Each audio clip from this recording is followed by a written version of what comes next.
has rooms inside for 100. This new one will be the same. More whites will come. They will hunt our forests and fish our streams. Our women and children will go hungry that the whites may feed their bellies." He paused for effect.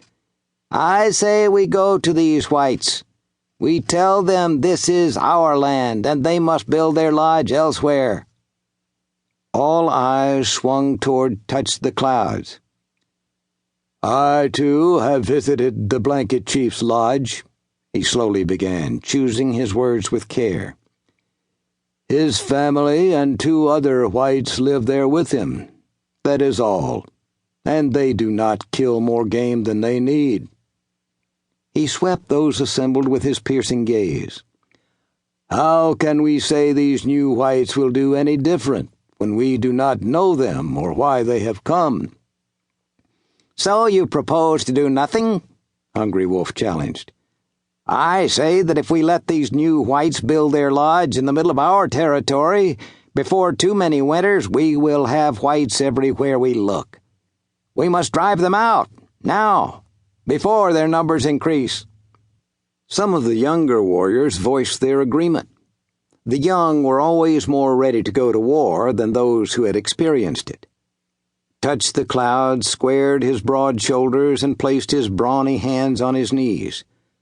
"That is Ute talk, or Blackfoot talk. They regard the whites as enemies. Since when do we do the same? Have the whites ever wronged us? No. Have they ever attacked us? No. They have offered us the hand of friendship, and we have accepted. We have even adopted one of their own into our tribe." He was referring to Nate King, better known as Grizzly Killer. King's wife, Winona, was Touch the Cloud's cousin. Hungry Wolf went to respond, but Drags the Rope spoke first, saying, "What do you suggest we do, Touch the Clouds?" "We watch these whites. We see what they are about. And when the time is right, I will pay them a visit." Hungry Wolf and the anti-white faction did not like the decision, but they were not about to oppose Touch the Clouds openly. Over the course of the next moon, the white men erected not 1, but 4 lodges. The largest was 20 paces wide and 40 paces long, and over the entrance they hung a short plank bearing painted symbols. The second lodge was half that size and was where the white men slept at night. The third lodge was the smallest and most peculiar. Before building it, the whites dug a deep hole. Then, to the amazement of the warriors secreted in the undergrowth, they constructed the lodge right on top of it. For all that effort, the whites went into the small lodge only a couple of times a day and never stayed very long. A rank odor was undoubtedly to blame. Along about the 4th day after it was completed, every time the door opened, the Shoshone smelled the most awful stink. The last lodge the whites built was for their horses. The whites always barred it at night. In the daytime, the horses were not permitted to run free, but were instead pinned in a corral adjacent to the horse lodge.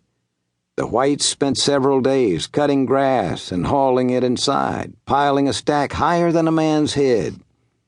The Shoshones knew why the whites didn't let their animals graze freely. The whites were afraid they would be stolen.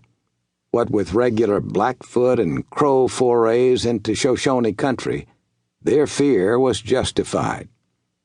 It was to the whites' credit that they never strayed far from the meadow unless they went in pairs, and every white man always had his guns with him, a long rifle and a brace of pistols. They were always vigilant, always alert. The Shoshones suspected the whites knew they were being spied on, but either the whites knew the Shoshones were friendly, or the whites were uncommonly brave, for they showed no fear and took no extra precautions.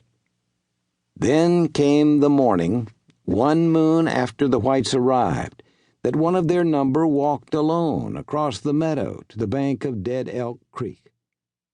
The Shoshone